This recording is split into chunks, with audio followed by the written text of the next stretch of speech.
Hi guys, welcome back to my channel. आज एक नया दिन है, एक नया ब्लॉग है। जनरली 1 बजे मैं कभी ब्लॉग स्टार्ट नहीं करती, बट आज कर रही हूँ। एक्चुअली हम जा रहे हैं कोलकाता। यस, एकदम सडन प्लान था। एक्चुअली प्लान बहुत बने हैं, बहुत जगह के बने। सबसे पहले ये था कि रक्षाबंधन है, तो मैंने अपने हस्बैंड को कहा कि आप चलो दिल्ली और चलते हैं, आपकी सिस्टर लोगों को सरप्राइज़ देते हैं और आप वहाँ पे राखी बंधवाना, क्योंकि जब से मैं आई हूँ मुझे याद है कि ये वाला त्यौहार आप लोगों ने नहीं मनाया। तो ही वॉज लाइक या यू आर राइट एंड चलो चलते हैं। टिकट्स भी हो गए थे, फिर हम नहीं गए बिकॉज मेरे हस्बैंड ने कहा कि नहीं यार, तुम चली जाओ अपने यहाँ पे। मैं थोड़ा सा वेल प्रिपेयर होके जाना चाहता हूँ वहाँ पे दिल्ली में, क्योंकि उनको नेहरू प्लेस बहुत अच्छा लगता है फॉर द इलेक्ट्रॉनिक मार्केट। अगर आपको नहीं पता तो वहाँ पे इलेक्ट्रॉनिक चीज़ें मिलती है। तो ही वॉज लाइक नहीं, मैं जाऊँगा ना तो मैं थोड़े पैसे लेके जाऊँगा, शॉपिंग करूँगा भरपूर। तो वहाँ का कैंसिल, उन्होंने कैंसिल खुद किया है प्लान वहाँ का। और इसके बाद प्लान बना कि चलो तुम कलकत्ता चली जाओ, और मेरा एकदम मन नहीं था। बट फिर जब उन्होंने ऐसा बोला, मेरे दिमाग में ऐसा था नहीं, जब उन्होंने बोला कि तुम चाहो तो तुम जा सकती हो, तो फिर मुझे लगा चलो ठीक है, मुझे जाना चाहिए। और विराज भी कल 28 को 6 मंथ हो चुका है, तो अब वो सॉलिड फूड खाएगा। तो ना हो क्या रहा है, यहाँ पे ना मैं शूट करती रहती हूँ। यहाँ रह के मैं छुट्टी नहीं ले सकती, मतलब टिया को स्कूल भेजूंगी, शूट करूँगी। फिर टिया के जो ट्यूशन्स होते हैं वहाँ लेके जाऊँगी। तो मैं सोच रही थी कि हाँ यार, फॉर विराज भी हमें जाना चाहिए, क्योंकि विराज भी अब 6 महीने का हो चुका है। अब उसका खाना पीना सब स्टार्ट हो रहा है, क्या खाना देना चाहिए, कैसे खिलाना चाहिए, ये सारी चीज़ें हमें कोई बड़ा ही सिखाता है। विराज की तबीयत बहुत ज़्यादा ख़राब हो गई है। अभी हम कुछ दिन पहले ना विराज के साथ एक, आपने देखा होगा व्लॉग, बेलगावी गए थे मेरे हस्बैंड के काम से। तो वहाँ जाने के बाद वहाँ इतना कोल्ड वेदर था, मतलब मुझे पता ही नहीं चला कि वहाँ इतना कोल्ड वेदर होगा। फिर भी मैं टोपी लेके गई थी, इसका सॉक्स लेके गई थी, सारी चीज़ें इसको कवर करने वाले ड्रेसेस लेके गई थी। पर बच्चा है ना अभी ये, तो इसकी तबीयत ख़राब हो गई। टिया की नहीं हुई, मेरी नहीं हुई, टिया के पापा की नहीं हुई, पर इसकी हो गई। और यार इतनी ज़्यादा मैं डर गई कि परसों रात तो ये सोया ही नहीं, मतलब पूरी रात चीख रहा था, चिल्ला रहा था, जैसे इसका नोज़ ब्लॉक हो, छाती पे बहुत ज़्यादा कफ हो गया हो। तो मैंने ना अजवाइन और सरसों तेल और लहसुन को गर्म करके इसके सीने पे, पैर में यहाँ पे लगाया, फिर सर पे लगाया, तब जाके इसे आराम मिला था, सोया था। तो बहुत लेट हो गया था व्लॉग करते करते। एक्चुअली उस दिन मुझे शूट भी करना था, शूट करने के बाद मुझे थोड़ा सा एडिटिंग भी था और फिर तैयारी करनी थी। टिया आई 2 बजे स्कूल से, उसको खिलाया पिलाया, 3 बजे हम निकल गए। और ये देखो आप, कारपेंटर अंकल या कारपेंटर भैया जो भी बोलूँ, वो काम कर रहे थे, मेरा ड्रॉर बना रहे थे।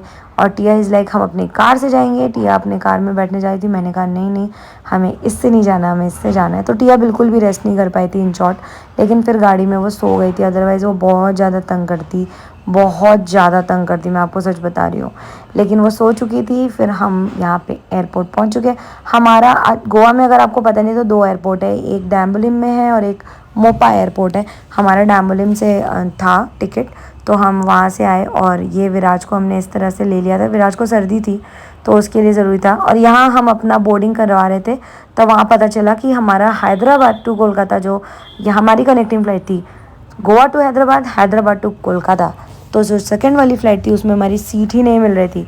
फाइनली आगे पीछे करके हमें सीट मिला। और टिया यहाँ पे थोड़ा सा भाई को अपने प्यार कर रही है एयरपोर्ट में। और यस, विराज भी बड़ी मस्ती कर रहा है, देखो उसके गोदी में कैसे मस्ती सा कर रहा है। हमें ज़्यादा वेट नहीं करना पड़ा, बस सिक्योरिटी चेक करा के हम जैसे ही बैठे थे, हमारी 15-20 मिनट्स में फ़्लाइट लग गई थी एकदम। और ये एक ब्रांड था बैग का। टिया वॉज लाइक मुझे इस शॉप में जाना है। फिर हमने एंट्री की और इसके बाद टिया थोड़ा सा पढ़ रही थी, क्या है उसमें इंस्ट्रक्शन वगैरह ध्यान दे रही थी कि ये क्या है वो क्या है, तो उसको बता रही थी मैं। विराज वॉज लाइक मुझे भी देखना है जो भी दीदी देख रही है। और ये हमारी शॉर्ट फ्लाइट थी, 1 घंटे की थी। जनरली हम कनेक्टिंग फ़्लाइट लेते ही नहीं है विद किड्स, बहुत टफ हो जाता है, हम डायरेक्ट ही लेते हैं। बट जैसे मैंने बताया, मेरा प्लान 1 वीक पहले बना है, तो कनेक्टिंग फ़्लाइट बहुत ईजीली मिल गई थी। लेकिन जो डायरेक्ट फ़्लाइट थी वो बहुत महंगी थी। फिर हैदराबाद लैंड करने के बाद विराज ने कर दी थी पॉटी, तो हम चले गए उसको क्लीन करने बेबी केयर रूम में। और वहाँ जाके मैंने विराज को मालिश भी कर दिया था। तो बेबी केयर रूम बहुत अच्छा होता है एयरपोर्ट पे, तो ये बहुत हेल्प हो गया था मेरा। इसके बाद जब सेकंड फ़्लाइट हमने ली, तो टिया बहुत क्रैंकी हो रही थी, क्योंकि वो सोई नहीं थी बिल्कुल भी, वही जो थोड़ा सा कार में सोई थी। फिर मैंने उसको थोड़ा सा खिलाया पिलाया, तब जाके वो शांत हुई है। और ये 2 आवर्स की फ़्लाइट हमारी थोड़ी इजी रही थी वो 1 घंटे वाली फ़्लाइट से, क्योंकि वो टाइमिंग ऑफ था। ये टाइमिंग ऑलमोस्ट ऐसा था कि लोग सो रहे थे। टिया भी डिम लाइट होने की वजह से थोड़ा सा रेस्ट कर ली थी। यहाँ रात में हम लैंड किए और विराज वॉज लाइक स्लीपी थक गया था। और हम यहाँ पे बैग देख रहे थे, आ ही नहीं रहा था। 40 मिनट्स बाद हमारा बैग आया है, हम लिए हैं और हम बाहर आए हैं। ऑलमोस्ट घर पहुँचते पहुँचते 12 बज गया था यार। इतना थक गए थे हम कि आपको क्या बताएं। वैसे अब मेरा बताना, मुझे मेरा ड्रेस कैसा लग रहा है। ये दोनों ही टॉप एंड जीन्स मेरा ज़ूडियो का है। जब मैं लास्ट टाइम कोलकाता आई थी तो मैंने बड़े बड़े जीन्स खरीद लिए थे। ये 32 साइज़ ले लिया था और अभी मुझे लग रहा है कि ये बहुत बड़ा है क्या। और top is from Zudio again. And यहाँ पे नाना जी से मिल रही है टिया और हम घर जा रहे हैं। और इतना खुश था सब लोग कि क्या आपको बताऊँ। बस यहाँ पे अब हम एंट्री करें, मम्मी जो है हमारा वेट कर रही थी। टिया वाज लाइक कब गेट खुले, कब मैं सोऊं। विराज उठ गया है, सबको देख रहे हैं। बहुत अच्छा लग रहा था, सब कुछ बहुत इंटरेस्टिंग सा था। एक्चुअली मैंने यहाँ पे व्लॉग एंड नहीं किया, मैंने व्लॉग आगे और भी बनाया था। नेक्स्ट डे का भी मैंने व्लॉग इसी में इंसर्ट कर दिया है। तो विराज वॉज लाइक समझ नहीं पा रहा है क्या हो रहा है क्या हो रहा है। एंड मम्मी आई हैं यहाँ पे। पूरे दिन से सब थका था, रात भी हो गई, 12 बज गया था ऑलमोस्ट। फिर हम लोग को बातचीत करते करते 1:15 हो गया और मोहित यहाँ पे पूरा रूम डेकोरेट किया था। लास्ट टाइम जब हम विराज को लेकर आए थे तो रूम डेकोरेट नहीं हो पाया था क्योंकि हमने सरप्राइज़ दिया था। तो वो मोहित वॉज लाइक दीदी इस बार आना तो मुझे बताना।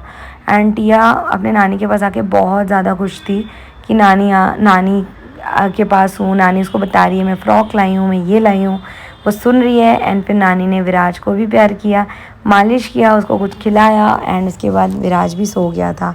तो जैसे मैंने बताया बहुत लेट हो गया था, बच्चे भी तंग हो गए थे, मैं भी तंग हो गई थी, सब लोग ही तंग हो गए थे। अभी ये डायरेक्ट फ़्लाइट होती तो हम लोग 8 बजे तक घर आ जाते, लेकिन क्योंकि कनेक्टिंग फ़्लाइट मिली थी इसलिए सब लोग ही परेशान थे। फिर नेक्स्ट मॉर्निंग मम्मी ने मेरे लिए मेहंदी वाली को बुलाया था कि राखी है तो मेहंदी नहीं लगवा के आई होगी तो मेहंदी लगवा लो। एंड टिया भी मेहंदी लगवा रही थी। सच में ये बहुत अच्छा लगा मुझे, क्योंकि ना मुझे मेहंदी लगवाना बहुत पसंद है और सेम इंटरेस्ट मैं देखती हूँ टिया को है, जो मेरे इंटरेस्ट थे। तो मम्मी ने कहा कि तुम लगवा लो। और उसके बाद मोहित आया और टिया वाज लाइक मामा जी। और वो इतनी खुश हो गई ना कि ओ माय गॉड, वो इतनी खुश थी कि मैं आपको क्या बताऊँ। बहुत ज़्यादा इमोशनल भी हो गई थी मोहित को देख के। And she was like little bit crying कि मतलब मामा के पास मैं हूँ। बहुत ज़्यादा खुश थी। फिर शाम को ना मैंने एक्चुअली राखी के लिए केक ऑर्डर किया था। ये है वैष्णवी, मेरी स्कूल फ्रेंड। तो ये जो केक बनाती है, मैंने बहुत सुना था कि बहुत अच्छा बनाती है। तो मैंने कहा कि यार इसका केक इस बार ऑर्डर करते हैं और इससे मिलना भी हो जाएगा। तो केक बहुत टेस्टी था, आपको नेक्स्ट मेरे राखी व्लॉग में देखने को मिलेगा। और इसकी जो भी डिटेल्स हैं कैसे आप ऑर्डर कर सकते हो मैं वो दे दूँगी डिस्क्रिप्शन में, नंबर वगैरह दे दूँगी, आप देख लेना। तो मैंने हैम्पर भी मंगाया था अपने भाई के लिए और टिया के भाई यूवी के लिए। तो यहाँ पे वही लेते हुए मैं घर जा रही हूँ। यहाँ पे मंदिर भी है, दर्शन भी किया था मैंने। घर आने के बाद पता चला कि वैष्णवी मेरे लिए एक ब्राउनी भी भेजी थी और पूछ रही थी कि वो कैसा है, टेस्ट करके बताना, ये तुम्हारे लिए स्पेशली। तो thank you so much Vaishnavi, वो भी बहुत टेस्टी था, केक भी बहुत टेस्टी था और हैम्पर तो था ही बहुत अमेजिंग। तो यही टिया सब देख रही है मम्मी क्या क्या लेकर आई हैं। ये वो ब्राउनी है जिसमें से 1 पीस टिया खा चुकी है, 6 पीस का था ये। और यहाँ मैं अपने हस्बैंड को टेस्ट करा रही हूँ कि आप टेस्ट करके बताओ किस तरह का है। फिर डैडी का कॉल आ गया इसके बाद कि सोनाली जल्दी से आओ, इस एक जगह बताया उन्होंने, बोला आ जाओ और बच्चों को लेके मत आना। 7 बज रहा था, मैं निकल गई पर पहुँचने में मुझे बहुत लेट हो गया क्योंकि बस नहीं मिला। तो मैं टोटो करके गई और फिर डैडी बहुत गुस्सा कर रहे थे तो मुझे बोल दी होती मैं आ जाता लेने। मैंने कहा चिल चिल डैडी चिल, मैं आ रही हूँ, थोड़ा सा टाइम लगेगा बट पहुँच जाऊँगी। जी हाँ, डैडी ने मुझे बुलाया है गुप्ता ज्वेलर्स में, वहाँ पे ज्वेलरी लेनी थी राखी गिफ्ट। तो फिर वहाँ हम पहुँचते और देखते हैं कि 1 साल का सेलिब्रेशन चल रहा है और डैडी वाज लाइक यहाँ खाना पानी क्यों चल रहा है। तो उन्होंने बताया कि हमारे इस शोरूम को 1 ईयर हो चुके हैं तो हम उसका लिए 50% ऑफ मेकिंग पे दे रहे हैं, प्लस जो है यहाँ पे खाना भी है। तो यहाँ पे डैडी ने विराज के लिए गोल्ड चेन लिया, मेरे लिए पायल लिया और भी बहुत सारी आइटम्स जो मुझे पसंद आई डैडी ने मुझे दिलाया, दीदी को भी दिलाया। तो मैंने पसंद किया यहाँ पे। और दीदी अनफॉर्चुनेटली नहीं आ पाई क्योंकि वो ऑफिस में थी, बट पसंद मैंने किया सब कुछ जो राखी वाले डे गिफ्ट दिया जाएगा। फिर हम बाहर आए तो डैडी पूछा थे मम्मी क्या बनाई है, तो मैंने बोला बोड़ा का सब्ज़ी। डैडी ने कहा भैया चावल बढ़ा दो, घर जाके खाना नहीं खाएंगे। तो ये था पुलाव और आलू की सब्ज़ी जो कि बहुत टेस्टी थी। मैंने थोड़ा सा पुचका भी खाया था। बहुत अच्छा था पुचका भी। फिर जलेबी खाने के बाद मैं चली गई डैडी के साथ खाना खाने। तो बहुत दिनों बाद जब आप कोलकाता आते हो ना, तो सबसे पहली चीज़ आपको क्या, मतलब कोलकाता नहीं, अपने घर आते हो तो आपको सबसे पहले क्या चीज़ याद आती है खाने की? मुझे तो पुचका। और ये खाना खा के तो बिल्कुल मज़े आ गए, क्योंकि एकदम लग रहा था कि किसी शादी की खाना खा रहे, इतना टेस्टी खाना बनाया था। तो गुलाब जामुन भी लाई हूँ, जलेबी भी लाई हूँ, आलू दम भी लाई हूँ और पुलाव भी लाई हूँ। और मैं यहाँ पे खा रही हूँ और डैडी इज़ लाइक, खाने से पहले मम्मी को फ़ोन कर दो, नहीं तो मम्मी गुस्सा करेंगी कि मैंने खाना बना दिया और आप लोग खाए नहीं। तो बस मैंने कहा बस ये क्लिप ले लेती हूँ, खाने का थोड़ा सा ले लेती हूँ, उसके बाद मम्मी को फ़ोन करके बता दूँगी। एंड जैसे ही मोहित ये बात सुना है, मेरा भाई, ही वॉज लाइक, फ़ोन नहीं कर सकती थी, मैं आ जाता, मैं भी खा लेता। एंड यस, खाना टेस्टी तो था, उसको जलाने के लिए मैंने थोड़ा बढ़ा चढ़ा के बताया है।